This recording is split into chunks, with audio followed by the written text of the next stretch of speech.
Hello, Nigerians, and welcome. It has become imperative that Nigeria cannot avoid a protest. There's a protest erupting from the north, and it's not surprising. How surprising can that be? It's long overdue. Nigerians have been pushed to the edge. They are at that point where they have to either save themselves or they sink in. So this protest is not a surprise. We can see it's coming all this while. With the devaluing of Naira, Naira has no value. With the incessant killings of Nigerians like they are birds and chicken for the slaughter. With irresponsible leadership and people in government who plan for themselves alone. Who never skip their salaries, do not owe themselves allowances, but can owe a police officer salary for 3 years and 3 months and yet demonize that police officer and dismiss him from service for begging on the road or even asking people money or a foreigner money by force.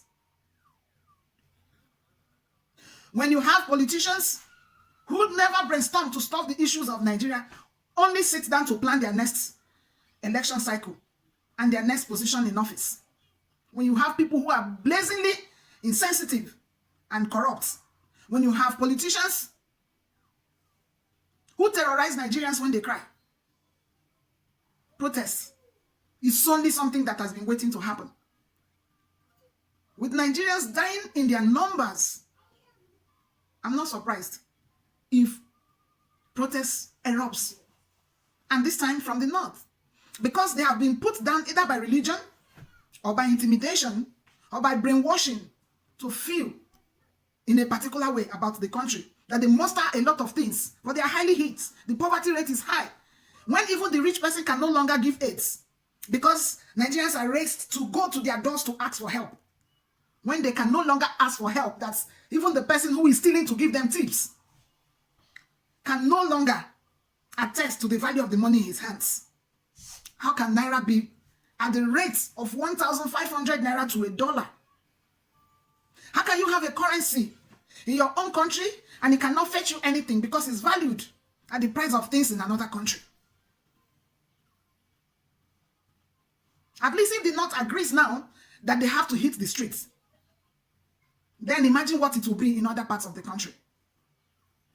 It's long overdue. You know, when you want to keep quiet about Nigeria, the last time I spoke, I just decided to stay calm and watch things. But the more you say, let's watch, let's pray for this country, let's plan, let's wish this country well, you only embolden those who feel they can put your voices down and do what they want to do. They don't have the people at heart. They don't plan for the people. They don't care about the people. What is leadership? It's fixing the problems of the people. It's fixing those things that the people are crying about. We are all free citizens. We have collective rights, the same rights. We have resources together. And we call a few people and say, manage these things for us. And they make us aliens in our country. They intimidate us. They call for our arrest when you say they are not doing well. How much can Nigerians take? If what is happening in Nigeria happens, I wonder what will become of that country. Because people understand accountability. They understand what it means to be in leadership. They understand that people put trust on them. They don't make themselves lords. We have a government who will go on private visits when the people are being killed. Who will call the people charlatans and several insulting names when they raise alarm. A leadership that is absent, not in tune with the people. A leadership that terrorizes its own people. A country that is boiling over, that have had it to the brim, that can no longer hold back. But because they don't want to be victims of their own countries, they keep quiet. The greatest crimes we commit in our country is that we are Nigerians. And Nigeria keep happening to Nigerians. How can a family wake up and lose all they have in one day? And government is not making it a first call. Areas with serious security concerns are not being manned. Yet, security presence is heavy in places with low concerns. A state of emergency that should be declared. We are being told to endure the hardship, and our politicians are not enduring the hardship. Nigerians play the role of government. They fend for their people by hook or crook. Whichever way, they suffer to do the work of government. They are blamed when they complain. Do we have a country? What is joy? The joy we have to identify with that country, with this country. It's a common What crimes phenomenon in have we committed to believe that we have a leadership that can care for us? What else can we do than shout? And will our government take responsibility? And when government does not take responsibility, it can only boil over. That protest happening in the north could be a tip of the iceberg. But you know what they do?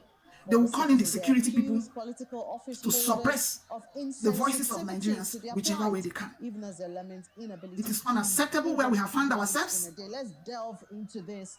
It's either we have a government or we don't have a government. When you listen to people in government, you will know that there's no end in sight. You can only hope against hope. Our hope has become hopeless. They have not renewed our hope. They have dashed our hopes. It's worse than ever. And when will it get better? Nigerian government has to do something. But the most painful part is if you scan through the people in office, it looks like there is no hope.